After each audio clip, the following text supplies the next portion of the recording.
Hello children, so today we'll be starting with our next topic in the nutrition, which the last topic which I was telling you was the program for control of blindness. Okay, that was one of the programs.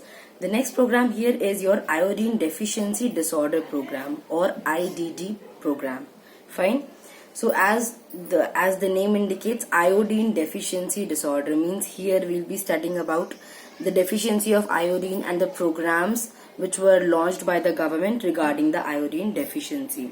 So first of all, I would like to tell you that if you do not know it already, iodine deficiency leads to goiter. Okay, that is one of the most prevalent disease which is seen because of the iodine deficiency. ठीक है, so iodine deficiency का हमारा ये जो program है, it was started by the government. The government launched this program in the year 1962, and this program was launched in the Himalayan region. Okay, and the objective behind this particular program was to identify the goiter endemic. कि goiter endemic जो disease हो रही है उसका क्या magnitude है, उसको identification के लिए, उसको proper उसके लिए information collect करने के लिए, then to supply iodized salt to the people. Okay, क्योंकि iodized salt means क्या है, हमारा जो when common salt is treated with iodine, okay, that's not just the common salt but there will be iodized salt. उसमें iodine के साथ उसको हम add कर देते हैं iodine को. तो iodine को जब हम add करेंगे salt में तो क्या होगा, जो iodine deficiency है that can be overcome. Okay, so this program was launched by the government of India in 1962 in Himalayan region, and with the objective of identifying the endemic of goiter and to supply the iodized salt in place of the common salt. Common salt को पूरे तरीके से बंद करना था और उसकी जगह पे iodized salt को start करना था. And one more objective was to assess the impact of goiter control measures. कि जो goiter control measures, जो goiter control ये जो program हमारा start किया, इस program का कितना effectiveness है, क्या ये program जिस विजन के साथ स्टार्ट किया था, क्या ये उस विजन को अकम्प्लिश कर पा रहा है या नहीं कर पा रहा है. Okay, so to check it's basically effectiveness और to check the impact of the goitre control measures over the people, ये ऑब्जेक्टिव था इस प्रोग्राम को स्टार्ट करने के लिए. फाइन, सो इस प्रोग्राम को स्टार्ट किया and after beginning of this program, after 3 decades, it was seen that the prevalence of this disease still remained high. Disease कम नहीं हुई. 3 decades के बाद भी डिजीज हमारी जो है प्रोग्राम रहने के बाद भी जो डिजीज है वो हमेशा हाई रहा, because people were taking common salt, they were not switching to the iodized salt. Iodized salt सबको मिल भी नहीं पा रहा था और ये देखा गया कि प्रोग्राम जो है उसकी इफेक्टिवनेस उतनी ज्यादा नहीं है, वो उतना ज्यादा इम्पैक्टफुल नहीं हुआ. एंड द रीजंस और the conclusion which was drawn कि क्यों ये प्रोग्राम इफेक्टिव नहीं हो पाया was due to the operational and logistic difficulties. Operational और लॉजिस्टिक डिफिकल्टीज की वजह से ये पता चला कि ये प्रोग्राम इन जगहों पे लैग कर रहा है और ये इफेक्टिव नहीं है और ये काम नहीं कर पा रहा है. अब ये ऑपरेशनल और लॉजिस्टिक डिफिकल्टीज हमारे क्या थे कि आयोडाइज्ड सॉल्ट का जो प्रोडक्शन है that is not keeping pace to the requirement. Production उतना नहीं हो रहा है जितना रिक्वायरमेंट है. ठीक है, प्रोडक्शन हो रहा था, आयोडाइज सॉल्ट को बनाया जा रहा था, but it was not as per the requirement of the people. So because of this, because of the program lagging there, जो प्रोग्राम की इफेक्टिवनेस थी वो उतना ज्यादा नहीं था, उतना अच्छा इम्पैक्ट प्रोग्राम का तब तक नहीं दिखा. उसके बाद also there was one other reason के जो अभी फिर गवर्नमेंट ने क्या स्टार्ट किया, जब अगर ये देखा गया कि मतलब अभी भी प्रोग्राम की इफेक्टिवनेस उतनी ज्यादा अच्छी नहीं है, इम्पैक्टफुल नहीं है, then it was made that the common salt, the availability of the uniodized salt. Uniodized salt मतलब हमारा जो कॉमन सॉल्ट था उसकी अवेलेबिलिटी को डिफिकल्ट बनाया गया. So the availability of the common salt was made difficult. It was not so easy to get then, and because of this program का थोड़ा बहुत इफेक्टिवनेस हुआ, क्योंकि कॉमन सॉल्ट जब लोगों को इजीली मिल नहीं रहा था तो फिर लोगों को आयोडाइज्ड सॉल्ट तो फिर लेना ही पड़ रहा था. So because of that the program got a bit of effectiveness, but it was not as impactful as it was thought to be. Okay, So these were a bit of the problems which were occurring while the program got started and while the government was planning on taking some steps for prevention of the iodine deficiency. Okay, then there was a study conducted by ICMR, okay, Indian Council of Medical Research. As per them, a reassessment was done and it showed that the problem was not in just a particular area, but the problem means the iodine deficiency or the goiter, it was also prevalent in various regions of India. Okay, it was not limited to a particular area, या फिर particular goiter का जो हमारा problem है ये किसी region तक limited नहीं रह गया, ये इंडिया में बहुत सारी जगहों पे then the iodine deficiency was evident, it was witnessed there. And then as a result of the major nutritional programs, the iodine deficiency disorder control program was started. पहले हमारा ये जो प्रोग्राम था, दिस प्रोग्राम को एक किसी जगह के लिए लिमिटेड, स्पेसिफिकली जैसे हिमालयन रीजन से जब इसको स्टार्ट किया था तो main concentration was on the Himalayan region. But then जब ये पता चला आईसीएमआर के रिसर्च के वजह से that the problem is not limited to a particular place but it is also occurring in various other regions of India and various other regions, तो क्या किया फिर इन्होंने एक प्रोग्राम को स्टार्ट किया बड़े लेवल पे, that was iodine deficiency disorder program. ठीक है, इस प्रोग्राम को ये नाम दिया और ये प्रोग्राम किसी स्पेसिफिक रीजन तक के लिए लिमिट नहीं किया. It was there so that it will be covering a larger area. The states, the union territories, everybody should be aware of this program, and the cooperation, the coordination was asked from all the states, from all the union territories in a larger level, and then it was initiated, and here nationwide this program was started, and they were so determined that the use of iodized salt will only be there, uniodized salt will not be promoted, only the promotion of iodized salt will be there. And the shopkeepers or the people who are selling salt will be strictly told to sell only the iodized salt, and it will be made available for the people. Okay, this was basically how iodine deficiency disorder program was started. ठीक है, पहले सिर्फ Himalayan reason के लिए था, उसके बाद जब प्रॉब्लम हमें ये दिखाई दिया कि बहुत ज्यादा फैल चुकी है, पूरे nationwide the problem is covering, then a nationwide program was launched, that is iodine deficiency disorder program, and then this was basically enforced to promote the use of iodized salt in place of the common salt. Fine. So then there are a few components which are included in the iodine deficiency disorder program or IDD program. IDD program के हमारे कुछ main components थे. इन components का क्या मतलब है कि जिन चीजों पे हमें सबसे ज्यादा ध्यान देना था, and if the components will be properly taken care, then the accomplishment of the program will be determined. Okay, it will be happening. So the components are, the first is your iodized salt. सबसे पहले हमें salt का iodization ही करना था ना. So here the first component is your iodized salt. Now if we talk, so now this iodized salt, जब भी goiter के बारे में बात करते हैं तो सबसे पहले हमारा जो ध्यान है वो इसी चीज पे जाता है कि goiter को prevent करने के लिए iodized salt is a must. Okay, so but back then it was not as much used as it is considered now. ठीक है, so iodized salt को अभी इस टाइम पे ये कंसिडर किया जाता है कि जब भी we are talking about goiter, so this iodized salt will only be used as a prophylactic measure. Prevention के लिए goiter के this only is considered to be the best method. And in India the level of iodized salt was fixed, कि salt का iodisation हमें जो करना है वो इतना ही आयोडीन हमें सॉल्ट में ऐड करना है.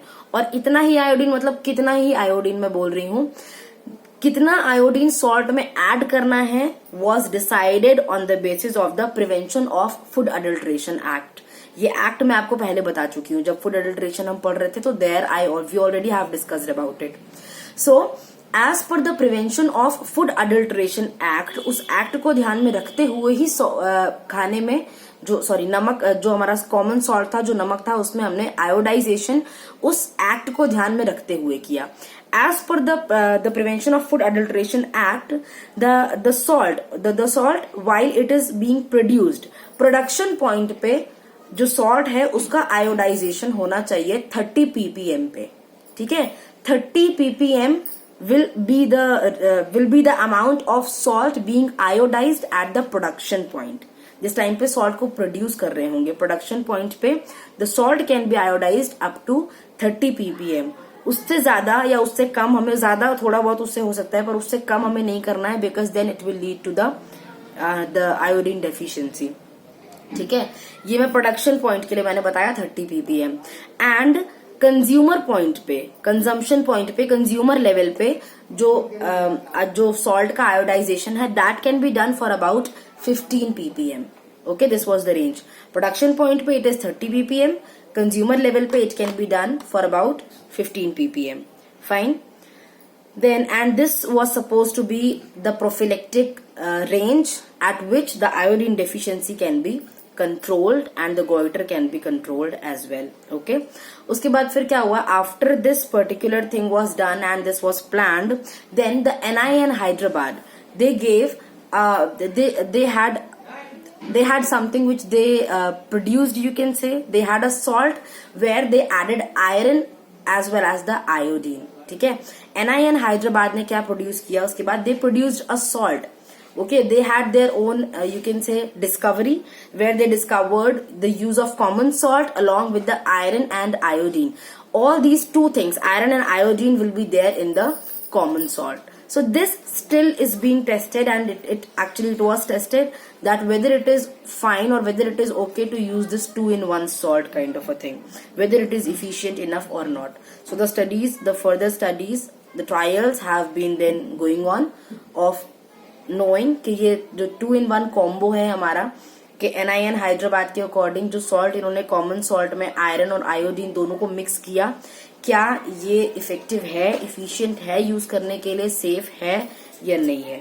Okay, so further trials were conducted for this particular reason. Then this was the first component, okay, that was the iodized salt. Now the second component of this same IDD program is your iodized oil. ठीक है.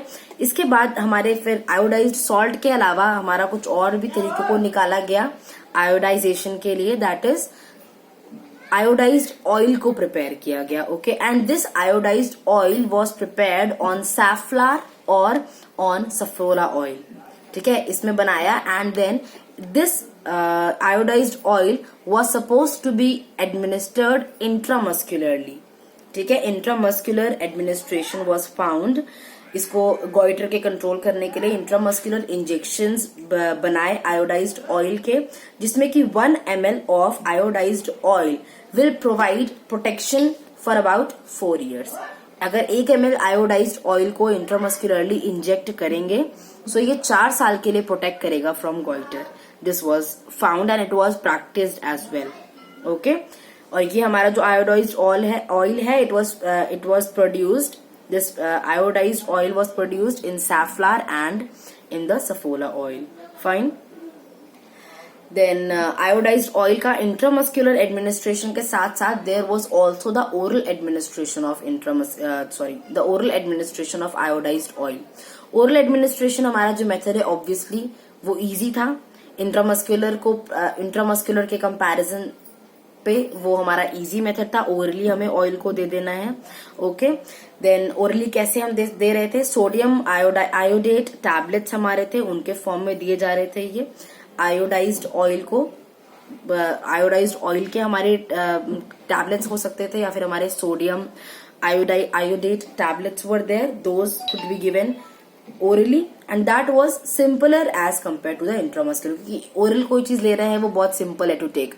Intramuscular में you need to have proper, you need to be skilled enough, you need to be skillful enough. Proper tray will be required, or the proper sterile procedure will be followed. Okay, it is also, if is not administered properly, if intramuscular injection is not given at the right site, it can lead to some other hazards as well. It can lead to some health problems as well. So taking some oral pill or taking some oral medicine which was iodized oil was easy as compared to taking the medicine from the intramuscular route. Okay, so this was the second component, which is iodized oil. The first was iodized salt, The second is your iodized oil. Now the third is your iodine monitoring. See, iodine monitoring in the laboratories was also made to be a must, because the network of laboratories will be working together to determine or to check that whether the iodine is proper in the people, or if it is still deficient, or if the people who are taking the iodized salt, so whether the quantity of the iodization is proper enough or not. So for all these purposes, the laboratories were made active, and this mainly was done so that the determination of iodine can be done in the water, soil and food. पानी में हम देख सके iodine कितना मिल रहा है, ठीक है, और फिर हमें खाने में हम देख सके कितना आयोडीन ले रहे हैं, सॉइल में देख सके हमें कितना आयोडीन मिल रहा है.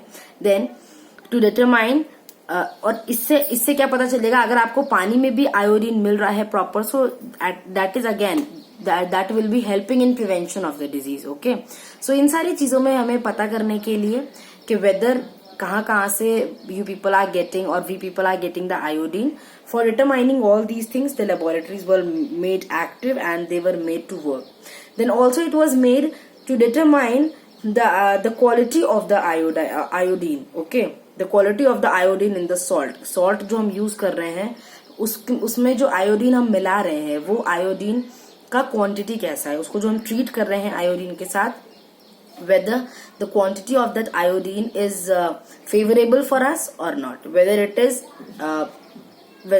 good enough or it is not good enough. So for determining all these things, the laboratories were made to work. Okay, that is and with this, the third point we have covered from the components, which was iodine monitoring. Okay, the fourth is manpower training. See, manpower training is that's very important, because once a program is started, okay, once a program is launched by the government, and if the people who are included or who are involved in the program, if they themselves are not aware enough, are not knowledgeable enough, are not you can say if they are not skillful enough, if they are not potent enough, if they lag in their potentials, then the program will never be effective, or the impact will never be there, it will never be good enough for the people. Because the manpower में क्या आ जाता है, कौन है manpower? जो भी सारे लोग इस प्रोग्राम को आगे बढ़ाने के लिए, इस प्रोग्राम के इम्प्लीमेंटेशन के लिए, इस प्रोग्राम के प्लानिंग के लिए, इस प्रोग्राम में contribute कर रहे हैं. Those can be the doctors, those can be the nurses, those can be the all the health workers जो भी इस प्रोग्राम में लगे हुए हैं. So those people first of all need to be very trained, so that these will only be carrying out the program further, and the effectiveness of the program, the impact of the program solely depends on the people or on the manpower who are involved in this particular program. Okay, then also they should be knowing about the program, about how the implementation of the program will be done. Then they should also be including the legal enforcement. Okay, legal enforcement means the laws.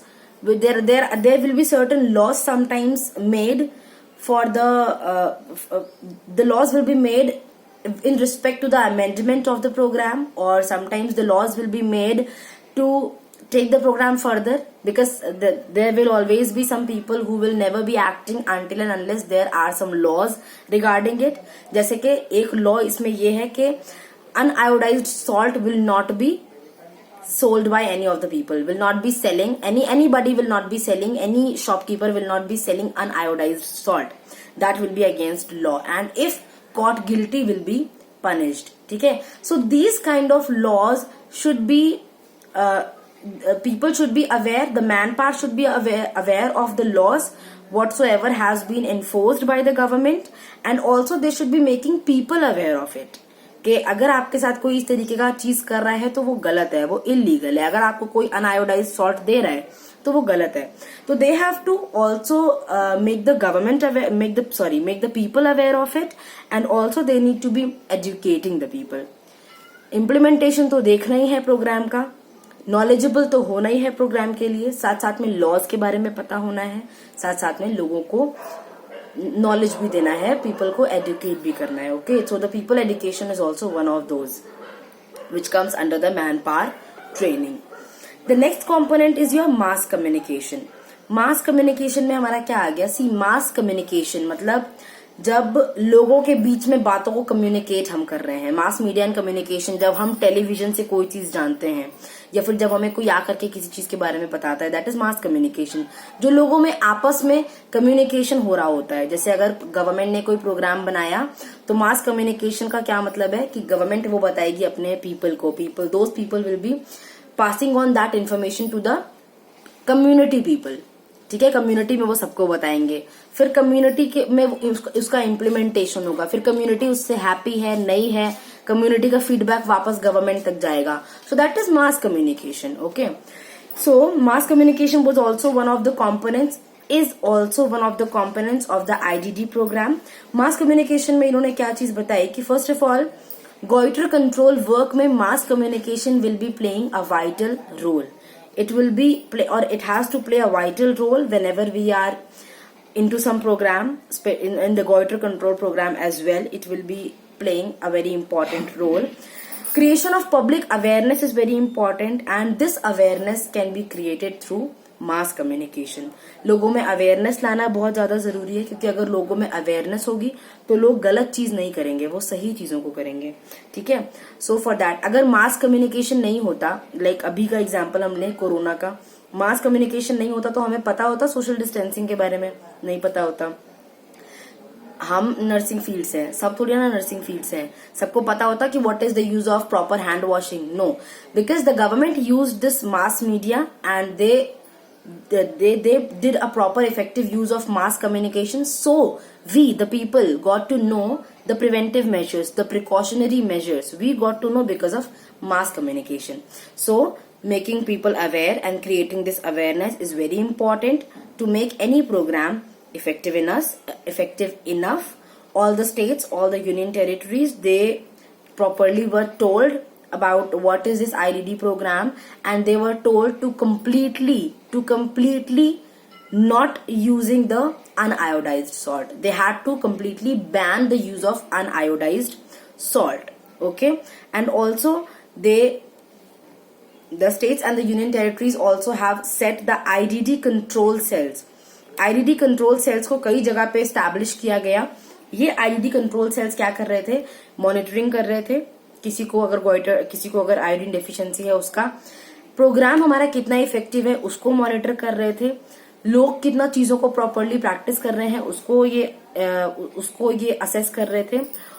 Also they were assessing के जो shops हैं वहां पे अनआयोडाइज salt नहीं मिल रहा हो, तो लोगों के जो भी हमारे आयोडीन डेफिशिएंसी से रिगार्डिंग जो प्रॉब्लम्स थे उनका प्रॉपर असेसमेंट किया जा रहा था IDD कंट्रोल सेल्स में, विच वर